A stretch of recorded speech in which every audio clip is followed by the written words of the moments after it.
Vamos a ver el pseudo hipoparatiroidismo. Entonces ahorita nada más va a ser como un repaso, esto ya lo vimos de manera extensa en los videos anteriores. Entonces el pseudo hipoparatiroidismo se va a dar por una mutación en el gen GNAS que hace que el padre pase de forma inactivada el gen GNAS al cigoto. Y esto va a hacer que el paciente tenga una subunidad alfa que no activa a la adenilatociclasa en las células que expresan los dos alelos. Pero vamos a tener subunidad alfa que sí activa a la adenilatociclasa en las células que solo expresan el alelo materno, porque aquí esto es de la madre, no del padre. Esto lo vimos de manera extensa en el video anterior, aquí ya nada más así como un super repaso. Esto es, vamos a tener, aquí está el padre, aquí está la madre, aquí está el cigoto, y digamos del cigoto van a salir varias células. Entonces, por ejemplo, tenemos, aquí estas son células del túbulo contornado proximal, y esta es una célula de la corteza de las glándulas suprarrenales. Aquí está cromosoma paterno de la madre, cromosoma materno de la madre, cromosoma paterno del padre, cromosoma materno de la madre, del padre, cromosoma paterno del hijo, cromosoma materno del hijo, y esas son células que derivan de aquí del cigoto.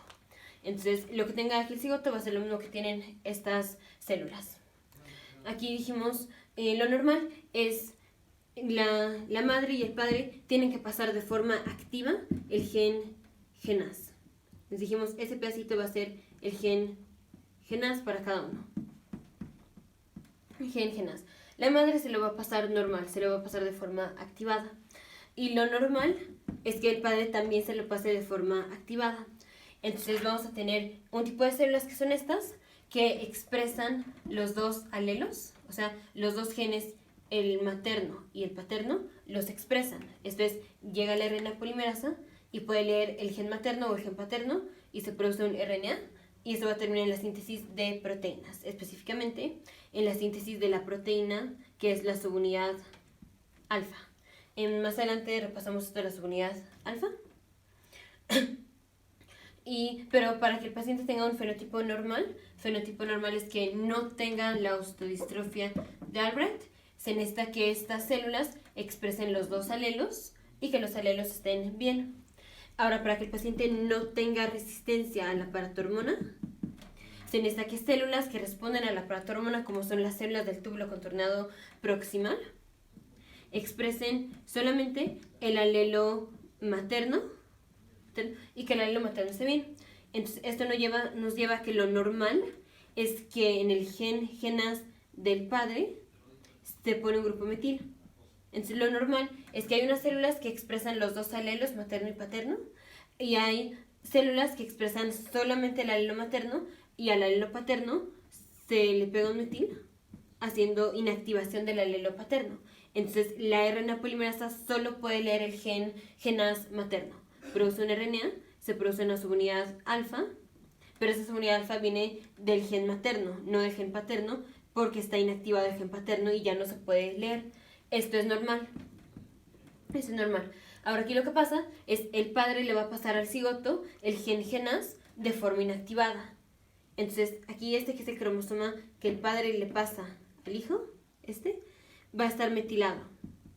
Entonces va a estar inactivado. Entonces todas las células que deriven del cigoto van a tener el gen paterno inactivado. Entonces, por ejemplo, estas células, que son las células de las glándulas suprarrenales, van a tener inactivado el gen GNAS. Y dijimos, para que el paciente no exprese la osteodistrofia de Albright, o sea, para que tenga fenotipo normal, tiene que tener expresado los dos alelos.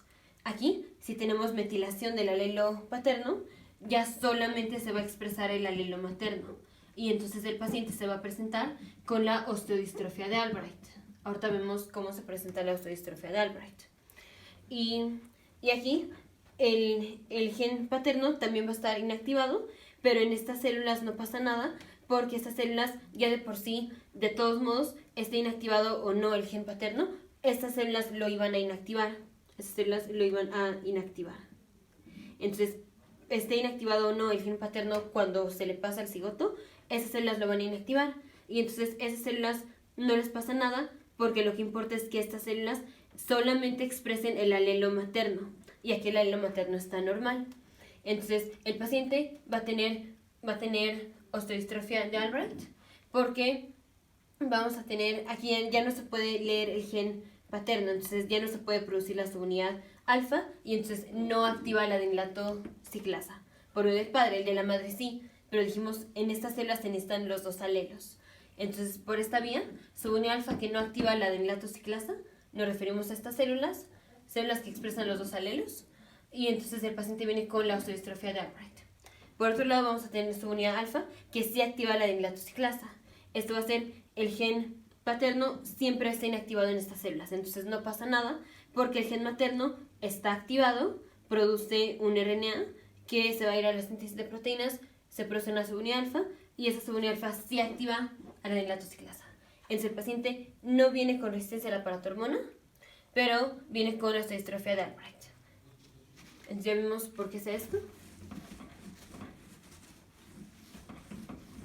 La osteodistrofia de Albright, el paciente se va a presentar con corta estatura, con hipoplasia del cuarto o quinto dedo. Entonces, cuarto o quinto dedo, ya sea de la mano o del pie, va a estar más corto. Vamos a tener hipoplasia del cuarto metacarpiano, que es el hueso que está aquí, y el quinto metacarpiano que está aquí. Y esto va a hacer que los dedos queden más cortos. O en el pie vamos a tener una disminución del crecimiento de estos huesos, pero en el pie estos son los metatarsos.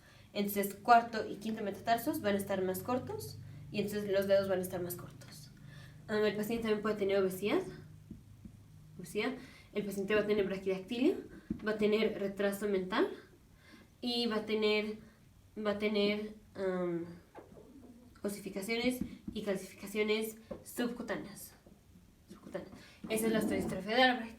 Y como el paciente no tiene resistencia a la paratormona, no va a tener resistencia a la paratormona. Eso quiere decir paratormona normal, por tanto regulación de calcio normal y fosfato normal. Entonces estudios de laboratorio normales. Ahora vimos que si este paciente el paciente que tiene pseudo hipoparatiroidismo, y si este paciente es una mujer, entonces aquí está el paciente que tiene pseudo hipoparatiroidismo y dijimos esto fue porque el padre de esta persona le pasó su gen mutado y digamos que ahora esta paciente tiene un hijo y aquí está el padre del hijo y digamos el padre le pasó todo normal. Entonces aquí no hubo problema con el padre, pero ahora la madre le va a pasar este cromosoma al hijo. Pero este cromosoma es el que tiene el gen GNAS inactivado. Entonces ahora es la madre la que está pasando de forma inactivada el gen GNAS. Y en el video anterior vimos que cuando la madre pasa de forma inactivada el gen GNAS, el hijo va a tener pseudo hipoparatiroidismo tipo 1A, en donde el paciente se va a presentar igual que la madre, o sea, se va a presentar con la osteodistrofia de Albright, solo que en este caso el paciente también va a tener resistencia a la paratormona. Entonces, cuando es la madre la que pasa el gen inactivado, el hijo va a tener resistencia a la paratormona y la osteodistrofia de Albright. Pero esta paciente tenía pseudo hipoparatiroidismo, o sea, solo tenía la osteodistrofia de Albright y no la resistencia a la paratormona, porque fue el padre de ella el que le pasó el gen mutado, no la madre de ella. Y ya, rápidamente nada más para checar lo de las proteínas G. Entonces, para que un órgano responda a la paratormona, esta es la paratormona, este es el receptor de la paratormona, y el receptor de la paratormona pasa 7 veces por la membrana. 1, 2, 3, 4, 5, 6. 1, 2, 3, 4, 5, 6, 7. Entonces tenemos la proteína G que está unida al receptor de la paratormona, tiene subunidad alfa, beta y gamma. Entonces la paratormona se une a su receptor y lo que va a pasar es aquí está el GDP que se va a permutar por un GTP. Otra vez, no es que al GDP se le pegue un fosfato, sino que el GDP se va a permutar por un GTP. Entonces ahora vamos a tener GTP aquí, se separan las subunidades Entonces vamos a tener por un lado la subunidad beta y gamma y por otro lado la subunidad alfa junto con el GTP. Y es esta la subunidad alfa la que activa a la adenilato ciclasa, esta de aquí. Y esta convierte el ATP en AMP cíclico. Y cuando tenemos altos niveles de AMP cíclico, entonces este órgano responde haciendo lo que hace.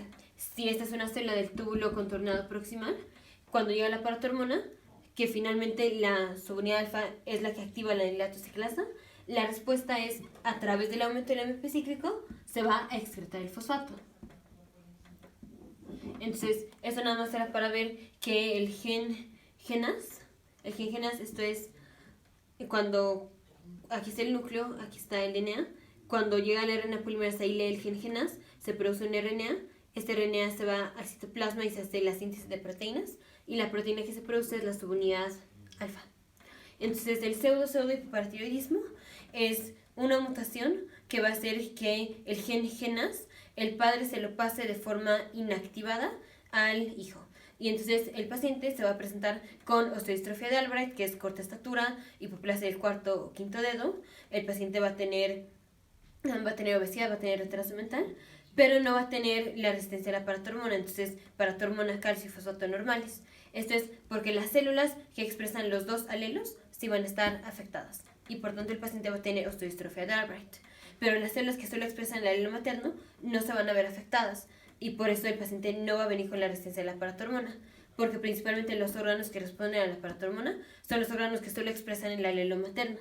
Entonces, por un lado vamos a tener las células que expresan los dos alelos, en cuyo caso ya no se va a poder sintetizar la subunidad alfa del cromosoma paterno y por tanto no se activa la adenilato ciclasa por medio del cromosoma paterno porque está inactivado en las células que expresan los dos alelos, y en las células que solo expresan el alelo materno tiene de forma inactivada el alelo paterno, pero aunque no hubiera venido el alelo paterno, o sea el gen paterno inactivado, de todas formas esas células hubieran inactivado el alelo paterno, entonces esas células no se ven afectadas. Nos vemos en el siguiente video, futuros médicos, científicos e ingenieros.